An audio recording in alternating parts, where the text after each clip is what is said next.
নমস্কার বন্ধুরা, তন্হির পাকশালাতে সবাইকে স্বাগত। আজ আবারও চলে এসেছি সম্পূর্ণ নিরামিষ একটি রেসিপি নিয়ে, ছানার কোফতাকারি বা মালাই কোফতাকারি।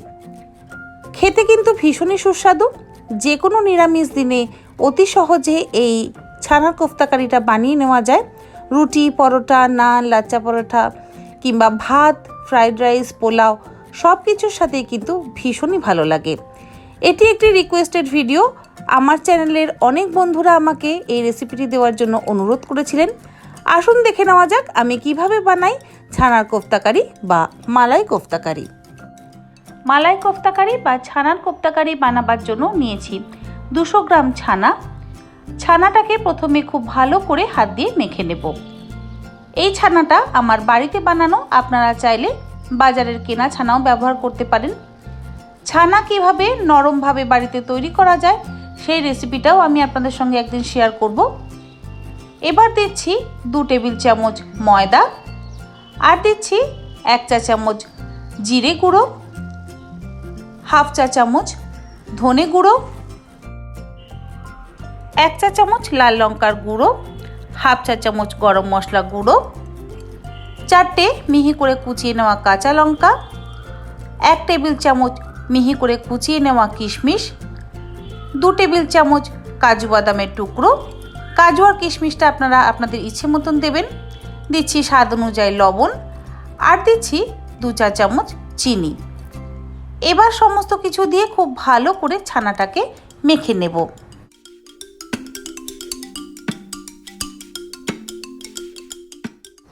ছানাটা সমস্ত কিছু দিয়ে ভালো করে মাখা হয়ে গেছে। এবার এর থেকে ছোট ছোট বল তৈরি করে নেব। ছানা যত ভালো মাখা হবে কোফতাও কিন্তু তত ভালো হবে।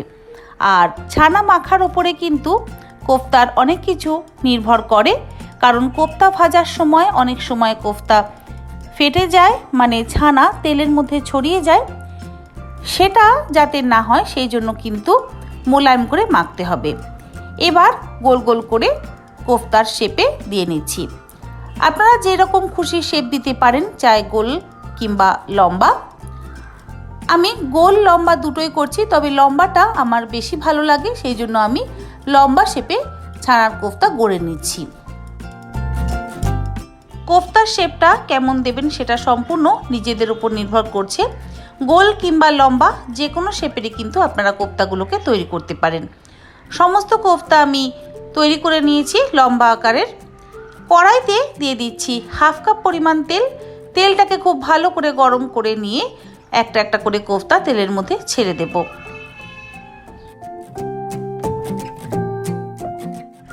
মিনিট 3-4 সময় ধরে কোফতাগুলোকে উল্টে পাল্টে ভেজে নেব। তবে ফ্লেমটাকে মিডিয়ামে রাখবেন, হাই ফ্লেমে কিন্তু কোফতাগুলোকে ভাজবেন না। আর হালকা হাতে কোফতাগুলোকে নাড়াচাড়া করবেন, কারণ কোফতাগুলো ভীষণই নরম, ভেঙে যাওয়ার সম্ভাবনা থাকে। সেই জন্য হালকা হাতে নাড়াচাড়া করলেই ভালো হয়।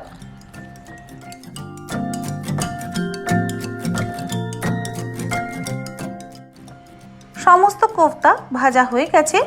আমি এই কোফতাগুলোকে তেল থেকে তুলে নিচ্ছি। তারপরে একটা কিচেন টিস্যুর ওপরে আমি রেখে দিচ্ছি। এইভাবে বাকি কোফতাগুলোকেও ভেজে নেব। একসঙ্গে পুরো কোফতাগুলোকে ভাজবেন না, তাহলে ভেঙে যাওয়ার সম্ভাবনা থাকে। অল্প অল্প করে 5-6টা করে একসাথে কোফতাগুলোকে ভাজবেন। এই ভেজে নেওয়া কোফতাগুলোকে 5 থেকে 7 দিন ফ্রিজে যে কোনো কন্টেনারে স্টোর করে রেখে দিতে পারেন। তারপরে যখন ইচ্ছে গ্রেভি বানিয়ে কোফতাগুলোকে তার মধ্যে দিয়ে সেটাকে সার্ভ করতে পারেন, মানে পনির কোফতাকারি বা ছানার কোফতাকারি বানিয়ে ফেলতে পারেন। সমস্ত কোফতা আমার ফ্রাই করা হয়ে গেছে। এটাকেও আমি কিচেন টিস্যুর উপরে রেখে দিলাম। একটা মশলা তৈরি করে নেব গ্রেভির জন্য। তার জন্য মিক্সিং জারে দিয়ে দিলাম 1 ইঞ্চি আদার টুকরো, 4টে কাঁচা লঙ্কা, 1 চা চামচ জিরে গুঁড়ো, 1 চা চামচ লাল লঙ্কার গুঁড়ো, 1 টেবিল চামচ কাজুর টুকরো, আর 1 টেবিল চামচ চারমগজ। দিলাম 4 টেবিল চামচ জল। তারপরে এটার একটা মিহি পেস্ট তৈরি করে নেব।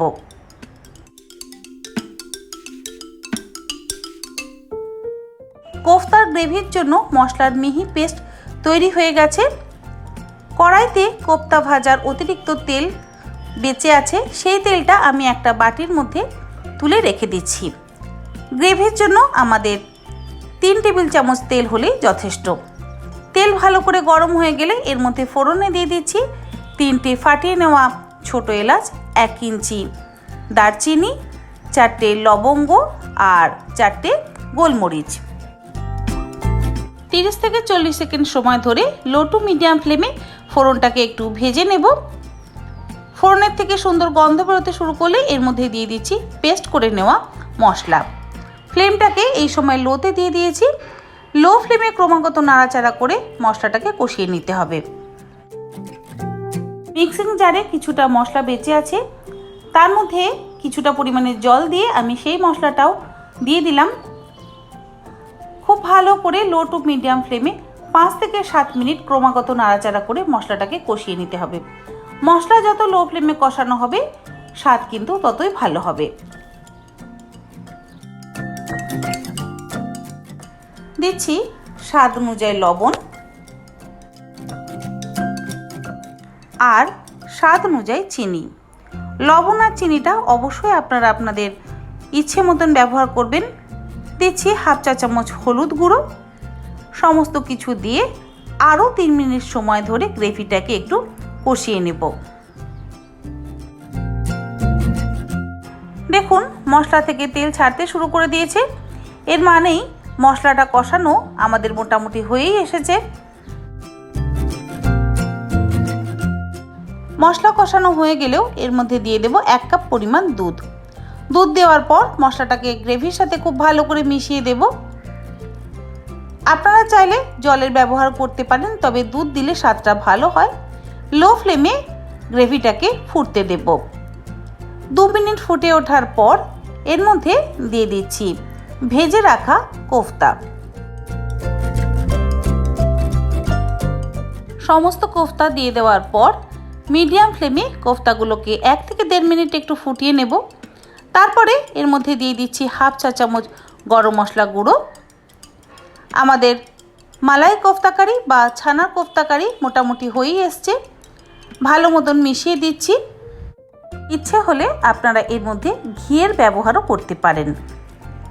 এবার ঢাকা দিয়ে 2 মিনিট স্ট্যান্ডিং টাইমে রাখবো, গ্যাসের ফ্লেম বন্ধ করে দিয়ে। আমাদের মালাই কোফতাকারি একদম তৈরি। গরম গরম এটাকে পরিবেশন করব। রেসিপিটা কেমন লাগলো অবশ্যই জানাবেন। আর রেসিপিটা যদি ভালো লেগে থাকে তাহলে বাড়িতে অবশ্যই একবার ট্রাই করে আপনারা দেখতে পারেন। আমার চ্যানেলে নতুন বন্ধু হলে চ্যানেলটা সাবস্ক্রাইব করে নেওয়ার অনুরোধ রইল। পাশে থাকা বেল আইকনটা অবশ্যই প্রেস করে দেবেন, কারণ আমি চ্যানেলে যখনই কোনো নতুন রেসিপি দেব আপনাদের কাছে তাহলে খুব তাড়াতাড়ি পৌঁছে যাবে। আজকের মতো এই পর্যন্ত, আবার হাজির হয়ে যাব নতুন কোনো রেসিপি নিয়ে। ধন্যবাদ।